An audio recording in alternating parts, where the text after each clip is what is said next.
All right, Econ friends, hello and welcome back. In this next series of lectures, we're going to be covering topic 8, and this will be looking specifically at unemployment and the business cycle, two really important concepts in that broader area of macroeconomic data and macroeconomic measurement. So let's jump in. We're going to start off with business cycle. You'll recall that we saw in our earlier discussions that the growth rate, okay, we discussed the growth rate in real GDP per capita. And we established that the growth rate in real GDP per capita was a really important indicator of economic performance. We know that we measure the growth of the economy and its performance and health by measuring year-to-year changes in real GDP per capita. And you recall that we always use the formula new minus old divided by old times 100. That gives our percentage rate over time. Now, the United States has had a fairly good historical track record. In fact, the annual growth rate, as is measured by changes in real GDP per capita, it's averaged about 3% per year over the past century. So over the last 100 years, the United States economy has grown at an average of about 3% per year, which may sound small, but is extremely impressive. And we'll learn during live lecture that even small amounts of sustained continuous growth can really magnify over time. So a 3% average return, average growth rate over a century is phenomenal. But what's important to understand is that while we have averaged 3% per year, there have been within that century considerable fluctuations in year-to-year growth, where you'll have some growth in year-to-years that is 6-7%, rising rapidly, while in other years, the down years, you'll have really slow growth rates or even sometimes negative growth rates. So it's important to understand that when we look at a century of economic history, while the average growth is 3%, in smaller annual windows within that time, you're going to find considerable fluctuations. Those fluctuations in macro theory we refer to as expansions and recessions, or expansions and contractions. Okay, let's talk about those. An expansion, as the name suggests, is a macroeconomic condition in which the economy is growing. In other words, it occurs when real GDP per capita is growing, is sustained over time. That's an expansion period. Expansions are great for the economy because expansions are associated by definition with rising real GDP.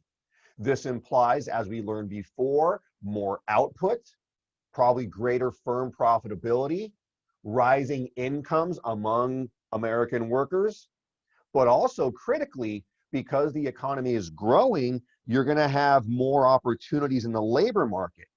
So expansions are associated with rising real GDP, but also with rising employment rates, growth in the labor market. Firms are doing well, they're producing more stuff, people are producing more stuff, and you get this virtuous cycle where, because firms are more profitable, they can make more products, they hire more workers, the labor market grows, and the economy does really well. Okay, so that's an expansion. It's a really good thing. On the other hand, we have a condition known as a recession. And the recession is a macroeconomic condition that is associated with falling real GDP. And as a side effect of that, and a major side effect, recessions associated with falling real GDP are also associated with rising unemployment rates. And this is really important because the unemployment rate, along with our CPI price index inflation rates and our real GDP rates, the unemployment rate is our third of the big macroeconomic indicators, the third of the big macroeconomic data points. We'll discuss unemployment later on, but for now, just know that the unemployment rate is strongly tied to the fluctuations in economic activity. And when you have a recession, you're going to have a fall in real GDP. So the economy is going to produce less. That's going to correspond to lower overall worker incomes. You're also going to see that because of lower sales and production, firms are going to be hurting. They're going to slow down and contract in. They're not going to hire as many people. The labor markets are going to suffer. And in turn, you're going to see rising unemployment. Now, strictly put, a recession is defined as a decline in real GDP for 2 or more consecutive quarters. A quarter being a 3-month economic window, right? 3 months is a quarter of the year. So if we see real GDP per capita rates falling for 2 consecutive quarters, we define that as a recession. If the recession is prolonged, meaning long-term, and is sharp enough, in other words, a big, prolonged, and really massive recession, that would be classified as a depression. So when you hear the term recession and depression, just know that you are talking about a period where the economy, as is measured by real GDP per capita, is declining. That's going to have some significant impacts, most notably in the unemployment rate. Recessions will lead to unemployment, okay? When we can get out of those recessions and grow that economy, we can typically increase the number of jobs available, typically, and then in turn reduce the unemployment rate, okay? So looking at this now, at this period of fluctuation, it's important to understand that the United States, as well as the other industrial economies of the world, while over time the average growth rate has been going up and the economies have grown on the whole on average over time, they have all been characterized by fluctuations and instability when it comes to the growth of real GDP. Instability is a major discussion topic in macroeconomics. Macroeconomists want to understand why economies fluctuate, why they have the ups and the downs. But we know for sure that while we can't agree on all the causes, we know that instability is a constant when it comes to the long-run economic performance of big economies.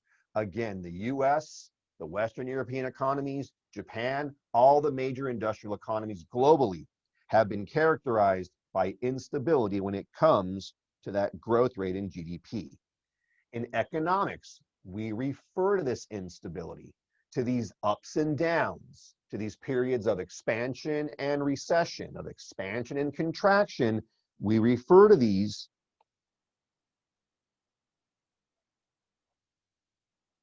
as the business cycle, okay? An important term and a major point of study in macroeconomics, the business cycle.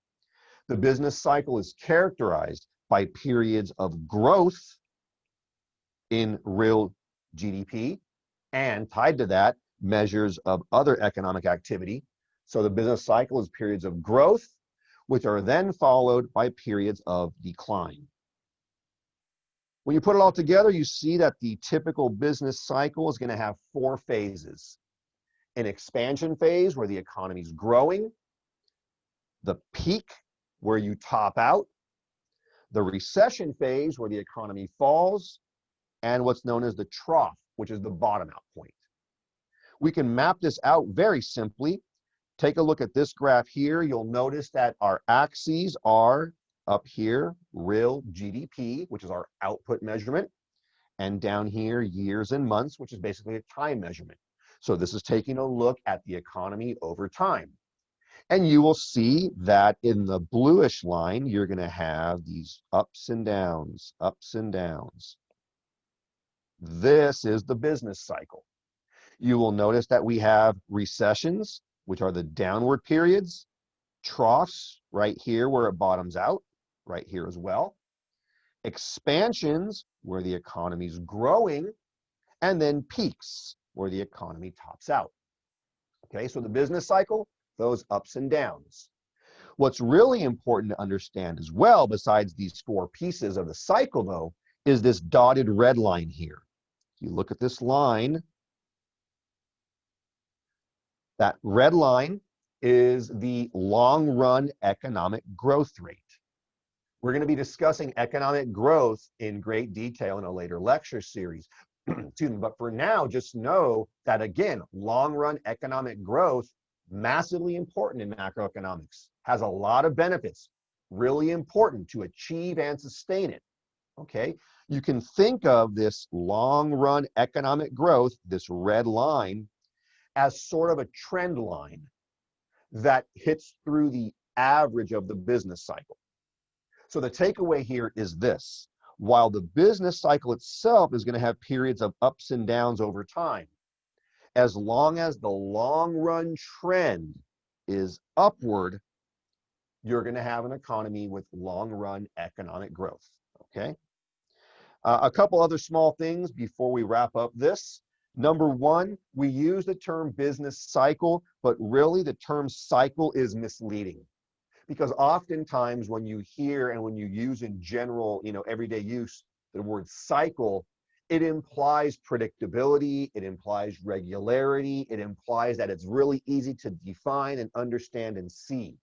That's not the case, okay? That's not the case with the business cycle. Business cycles vary greatly.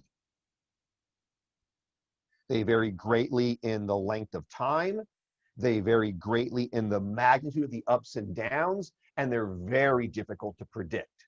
So again, we're going to use the term cycle, but just understand that that does not mean that they're perfectly controllable, perfectly predictable. They're never as clean as in a graph like this, okay? It is not easy to predict these things.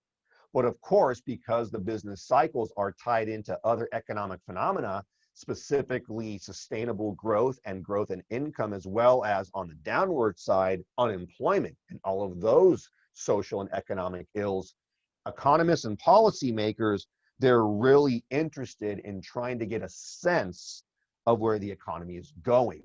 They want to know what's going on. They want to try to understand what's coming around the next bend, as it were, because then they can put together tools and policy measures to try to either sustain growth, or if the economy is getting a little bit wobbly, try to get out of that quickly and find policies to get out of it. Okay, so for that reason, there's a lot of tracking going on, and specifically, we say that economists and policymakers, they track what are known as leading economic indicators. Leading economic indicators are the statistics that are expected to change before the economy enters into a recession. Okay, take a little quick step back. Generally, economic indicators refer to data points that can kind of predict or at least indicate what the economy's up to and what's coming up. Indicators can be either leading or lagging. A leading indicator is an indicator that occurs before an event. So economists and policymakers are looking at certain data points in the economy, which they believe are leading economic indicators, and they think that if they see changes in those variables, it's going to predict or at least kind of indicate that something is coming up. What are some of those leading indicators? Well, here are some of the more popular ones. There's a lot of them, but you notice that they all tend to tie into the major components of GDP that we learned about before. We had learned that GDP was C plus I plus G plus X minus M. So these indicators are really looking at things that would affect or indicate or kind of show consumer behavior or firm behavior. So things like building permits and housing starts.